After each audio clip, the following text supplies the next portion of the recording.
muitos e bem-vindos ao canal Teoria Social Latino-Americana. Eu continuo aqui a discussão sobre as Américas têm uma história em comum, como eu fiz um vídeo sobre o Edmund O'Gorman. Aqui eu faço a parte sobre o John Eliot, historiador estadunidense. Eu acredito que ele já faleceu, é um texto de 99, e ele tem uma proposta que em alguns pontos converge com o O'Gorman e você se separa, mas é uma discussão que eu acho muito interessante, pouco feita e muito necessária, principalmente nesse momento que a gente vive, né? Antes de continuar, eu peço quem está assistindo aqui que curta o vídeo e quem acabou de chegar e não conhece o canal, que se inscreva e passe a acompanhar a nossa produção aqui e apoie, né, o nosso trabalho, né? Bom, o John Eliot, ele também vai se perguntar se as Américas têm uma história comum, né, e isso já está no próprio título do ensaio. Ele vai partir, né, de uma outra questão muito naturalizada. Por exemplo, a Europa tem uma história comum? E a resposta em geral é sim. E isso supõe duas coisas. Primeiro, que a Europa constitui uma entidade histórica distinta no sentido de que, mesmo composta por povos com diferentes origens e idiomas e etnias, ali vai se desenvolver uma civilização específica, a cristandade, e diferente das civilizações chinesa e islâmica, e que, em segundo lugar, as partes que compõem a Europa, mesmo diversas, compartilham de experiências e traços comuns, pensando a semelhança sobre as diferenças. Então, se diz que a Europa tem uma história comum e ponto final. E no caso da América, né, talvez essa discussão seja um pouco mais avançada até mesmo que a Europa, né? Dito isso, o Eliot ele faz o retorno aos povos originários, né, se era possível uma grande América antes da chegada dos europeus. Os habitantes originários da região aqui, eles desenvolveram formas de organização social com elementos comuns, né? Uma dieta baseada no milho, na mandioca, formas religiosas xamânicas. Porém, né, o autor acredita que não existia possibilidade de uma história comum antes da colonização. Isso porque esses povos estavam muito fragmentados, muito isolados, com diferenças linguísticas profundas para falar numa unidade entre eles. E ele exemplifica com a ignorância mútua entre astecas e incas sobre as suas próprias existências. E é interessante que, sem intencionalidade, os europeus eles deram a esses povos a primeira, ainda que enganosa, pois ela é generalizante e encobridora, unidade quando eles foram integrados ao mercado mundial, ao sistema mercantil mundial, sob o nome de índios. E também foram os europeus, como bem lembra o O'Gorman, que inventaram a América como um nome, né, um conceito, e fizeram dela uma entidade histórica.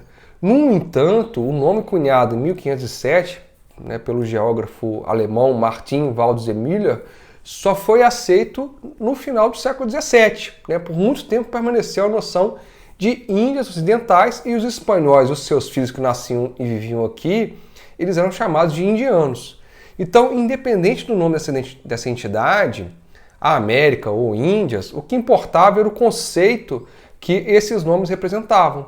Então, quando ele se refere à região, né, os europeus estavam se referindo a uma vasta e novíssima quarta parte do mundo, que havia ficado desconhecida para os europeus, mas que a partir do século XV passou a ocupar um lugar importante na concepção de mundo.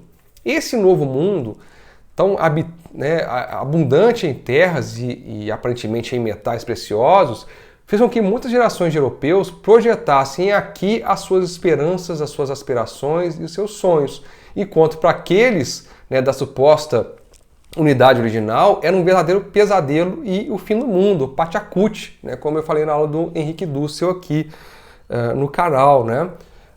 Então, para os conquistadores, o novo mundo era um lugar de botim e dos vassalos, terra, sustento e suficiência para os colonos, como diziam os habitantes da Nova Inglaterra, lucros para os mercadores, convertidos para os missionários, refúgio para os perseguidos.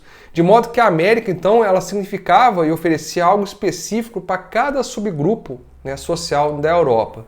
Os colonos europeus, então, eles estavam criando a América, uma América vista como extensão da Europa, numa forma impossível para os casos da Ásia e da África, como a gente mencionou com o O'Gorman, ou seja, há uma concordância do O'Gorman aqui. Era um continente imaginado, invadido, ocupado, explorado pela Europa. E, segundo Eliot, de tal maneira que, apesar de todas as outras influências indígenas, africanas e asiáticas que colaboraram na formação da América, Para ele, foi a influência europeia que marcou a América desde então. E esses comentários, eles não ajudam a responder os problemas por trás da pergunta, né? Tem as Américas uma história comum? Ou seja, o problema da unidade histórica, né? Ou dessa diversidade nessa experiência histórica. Em primeiro lugar, porque a América seja considerada uma espécie de ramificação europeia, né? A Europa daquele momento ela era tão diversa que as características que ela adotou no Novo Mundo são menos significativas do que as formas nacionais em que essas características foram reproduzidas. Ou seja, não são hoje reconhecidas como diversas a América britânica, espanhola, portuguesa e francesa, devido aos seus diferentes modelos de desenvolvimento social e cultural. Isso não torna impossível que isso sustente, né, a ideia de que as Américas compartilham uma história comum, é o que ele estava perguntando, né? Ou seja, são tantas Américas possíveis, mas contra a teoria de uma diversidade essencial, resumida como teoria ou tese de caráter social, existe outra que insiste na transcendente e unificadora influência da América. É a tese da americanização. Acho que o Darcy Ribeiro também caminha em algo parecido, de que a diversidade de europeus, né, de povos que colonizaram o mundo, de alguma forma desaparece ao se fundir com as realidades que encontram na América, né, com essa realidade formada por indígenas e por escravos negros trazidos para cá. Então foi criado um povo americano, cujas características comuns se esfumaçaram, né, e finalmente apagaram a diversidade das suas origens, né, e aqui se gerou algo completamente novo. Então é difícil definir qual dessas teses é a mais adequada, mas elas mostram a complexidade da história das Américas. E o Eliot, ele pretende então responder a pergunta do ensaio, centrando-se em 3 temas, né, fundamentais, todos referentes ao período colonial. Ele não vai entrar no período moderno, contemporâneo da América. Então são assentamento, governo e independência. Então, sabendo-se que, aqui na nossa discussão, que ele só vai fazer sugestões gerais sobre eles e eu também não vou aprofundar muito para não tornar o texto e a nossa discussão cansativa. Sobre o assentamento, o Eliot diz que entre fins do século XV e finais do século XVIII, ao menos 1,5 milhão de europeus emigraram à região, mas cabe recordar que ao menos 7 milhões de escravos foram trazidos para cá. Desses europeus, cerca de 700 mil eram britânicos, 500 mil espanhóis, 100 mil portugueses e 50 mil franceses. Ele resume as características desse mundo colonial da seguinte forma. Primeiro, a América Espanhola foi a colônia mais extensa, essencialmente urbana, com uma sociedade hierarquizada com uma elite colonial, sua base formada por uma extensa massa de indígenas, e na base dessa estrutura, os negros escravos. E, além disso, a vida econômica estava dominada pela produção de prata em 2 grandes vice-reinados, da Nova Espanha, que é o México, né, e parte da Guatemala, e do Peru. A segunda característica desse mundo colonial, né, segunda sociedade, vamos dizer assim, as colônias britânicas, que eram mais rurais que urbanas, mas esse mundo rural era diverso, desde pequenas granjas, assentamentos, até plantações baseadas no trabalho escravo no sul. A população indígena era menor do que na América Hispânica e a sua contribuição à vida econômica era muito limitada. A terceira é a América Portuguesa, com uma pequena população branca, como a gente mencionou aqui antes, se desenvolveu através de uma economia açucareira, sustentada primeiro no trabalho indígena e depois no trabalho escravo africano. A quarta forma, a América Francesa, população branca ínfima no Caribe, sustentada pelo trabalho escravo negro na indústria açucareira, e a população continental pequena, formada por mercadores de peles, granjeiros e missionários. Mas aí está a questão, o que essas 4 Américas, ou 5, se a gente incluir os escassos assentamentos holandeses aqui, tinham em comum? À primeira vista, a resposta é simples, nada. Cada uma dessas partes foi colonizada em momentos distintos. A colonização espanhola do Caribe foi 100 anos anterior à colonização britânica e, em muitos aspectos, né, os povoados vão refletir os valores culturais e aspirações sociais dos colonizadores, que é o que a gente discutiu mais ou menos aqui com o Gorman. Então, o Eliot ele vai citar o Louis Hartz, né, que considera que a América Ibérica e o Canadá francês eram e permanecem ou permaneceram feudais no espírito, enquanto que a América, né, britânica e holandesa foram produtos das metrópoles que já tinham tomado o caminho do capitalismo e do liberalismo. Essa tese do Hartz tem certo atrativo e ela tem, de certa forma, sua razão, como a gente viu lá com o Gorman, né? São 2 concepções de mundo um tanto diferentes. Pense que o Cortés e outros conquistadores sonhavam em se converter em grandes senhores, em realizar aqui o que lhes era impedido e invejado na Espanha. E alguns conseguiram algo próximo a essa senhoridade tipo feudal aqui na América. Se tornaram poderosos encomendeiros, e latifundiários, proprietários de minas. Também os colonos da Nova Inglaterra estabeleceram sociedades que refletiam fielmente os valores culturais e comportamentos econômicos e sociais de seus países de origem. Vilarejos e aldeias pequenas com mercados locais e forte sentimento comunitário. Também desenvolveram um forte sentido de independência individual, produto da ética puritana, em que o trabalho duro, o êxito e o favor divino estavam unidos. Porém, essas generalizações elas não resistem a uma análise mais profunda sobre as sociedades do Novo Mundo. Os cavaleiros que povoaram Jamestown, cuja ociosidade exasperava a companhia da Virgínia, eles exibiram um comportamento senhorial bastante parecidos àquela do típico caricato conquistador espanhol. Também não é difícil encontrar exemplos de aspirações empresariais e certa visão comercial nessas sociedades criadas pelos espanhóis. Então o próprio Cortés, com as suas plantações de açúcar e as suas ambições mercantis, é um exemplo. Tanto na Inglaterra como na Espanha, a cultura do trabalho e a cultura senhorial coexistiam e as duas cruzaram o Atlântico. Então o John Eliot ele considera que a tese do Hart de certa transplantação imóvel de elementos culturais ela não se sustenta. O autor então passa a avaliar aquilo que na análise da América ou das Américas pode ser o melhor meio para compreender a possibilidade ou não de uma história comum. Em primeiro lugar, cada povo europeu para cá transplantado teve que enfrentar o choque com o novo, teve que se adaptar a situações completamente novas, criar uma espécie de laço comum entre todos aqueles europeus que migraram para a Europa, e isso talvez permita uma rudimentar história comum. Mas apesar desse começo comum, do novo e do inusitado, a América é diversa. Os seus climas, suas regiões, os povos originários, o estilo de produção, a distância ou a proximidade com portos ou com a metrópole, tudo isso impôs adaptações muito próprias. Então o Caribe, as montanhas dos Andes, a Amazônia, as florestas da Nova Inglaterra são muito diferentes e vão demandar adaptações próprias. Então a colonização realizada por uma companhia era diferente daquela realizada pela coroa. Então, ainda tendo em conta a diversidade de ambientes, as primeiras gerações de colonizadores europeus tiveram de fazer frente a dois elementos locais que foram determinantes nas formas que adotaram as novas sociedades. O primeiro é a presença ou a ausência de grandes e estáveis populações de nativos. O segundo é a presença ou a ausência de ouro e prata. Então foi a existência de civilizações pujantes e de jazidas de pratas riquíssimas no México e no Peru que fizeram com que a colonização espanhola ali ela tivesse uma configuração econômica social muito específica.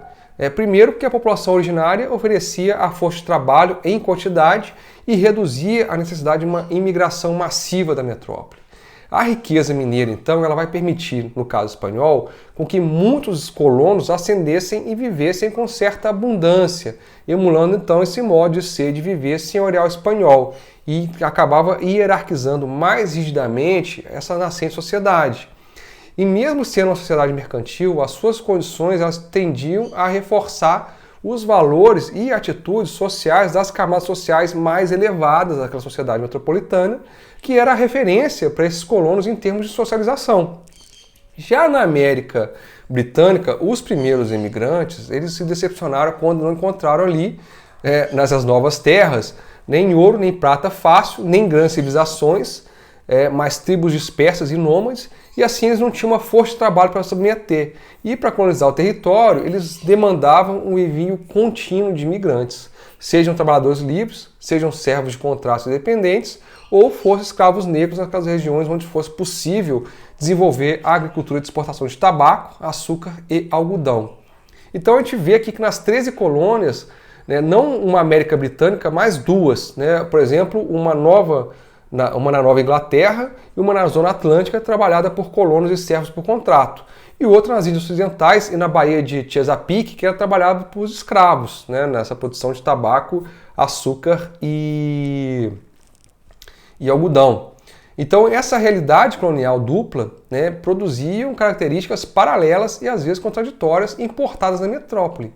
Então por um lado você tinha uma cultura senhorial e de outro uma cultura do trabalho dentro das próprias 13 colônias. Então o que seria a história dos Estados Unidos, por exemplo, né, se tivesse sido encontrado prata ou ouro em quantidade na Nova Inglaterra. Essa é uma questão importante. A gente poderia dizer então que na colonização as características nacionais de origem foram menos importantes que a natureza do ambiente americano. Aqui o John Eliot começa a se afastar da tese do Edmund O'Gorman. Eu acho que as duas teses se complementam. Embora sejam diferentes, elas explicam o fenômeno, a mesma questão das duas Américas, de uma forma bastante interessante quando a gente analisa complementarmente, né?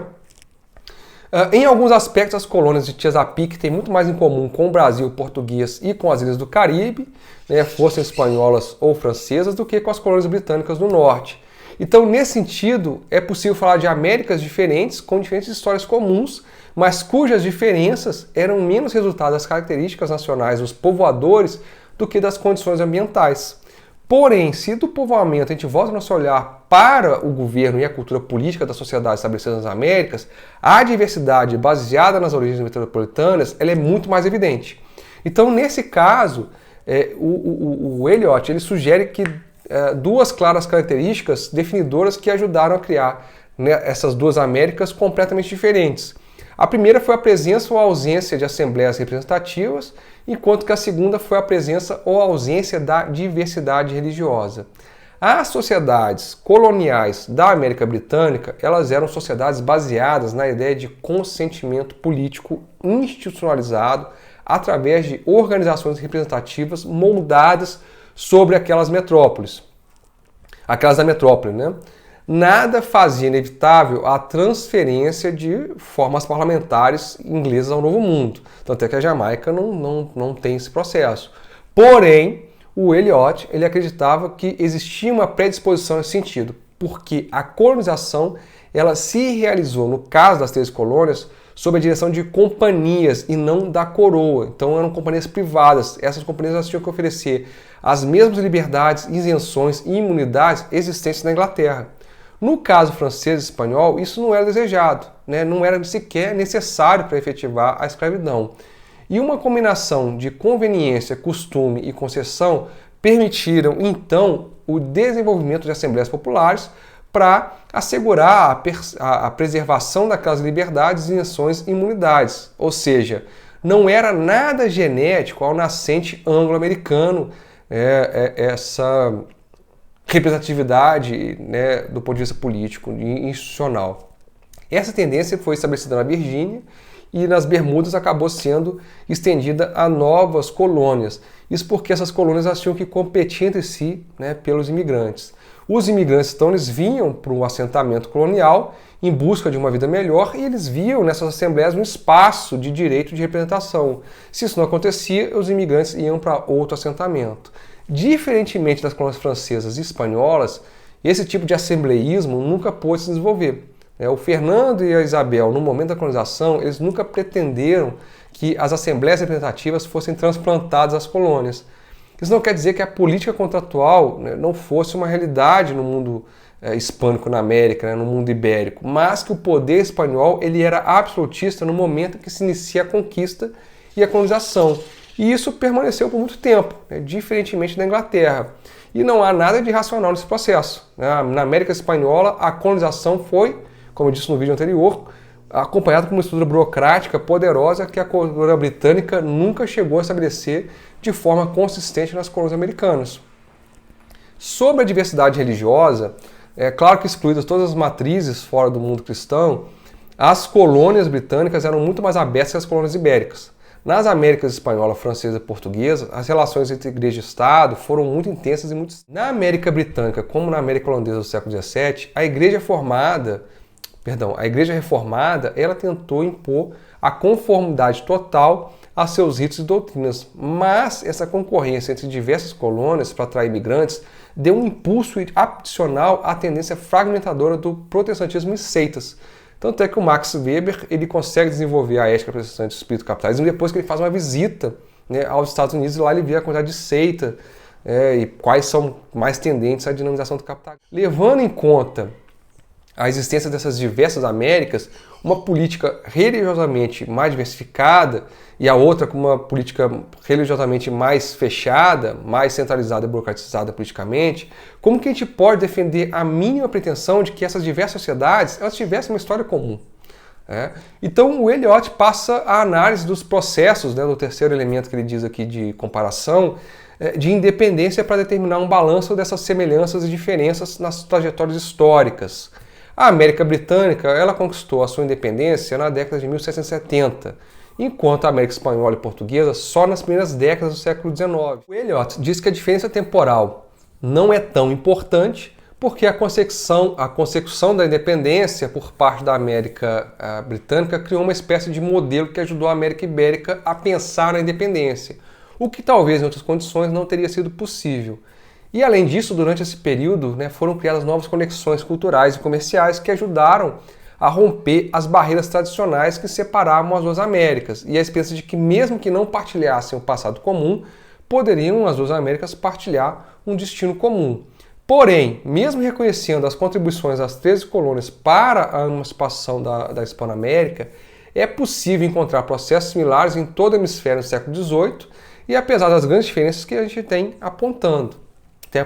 Uma das razões é que no século XVIII houve um drástico debilitamento do poder espanhol na Europa, que teve repercussões na América. As reformas dos Habsburgos para refazer o poder espanhol teve que fazer concessões aos crioulos, e esse fato ampliou os poderes das elites americanas e reduziu a presença do império e começou a gerar a sensação de autogoverno e de independência. Mas não era o abandono ou a distância dos laços metropolitanos os responsáveis pelo processo de independência. E por isso que a década de 1760 é importante para as Américas como um todo. Tanto o Império Espanhol quanto o Britânico, nesses anos, começaram a investir em esforços de guerra, e com isso a necessidade de criar uma administração mais racional dos recursos de guerra.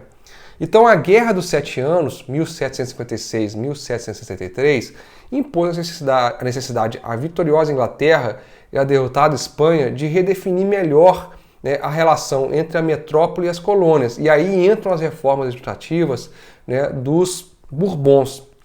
É necessário, que assume o trono francês, é necessário então uma contribuição mais significativa para a manutenção dos custos administrativos e de defesa.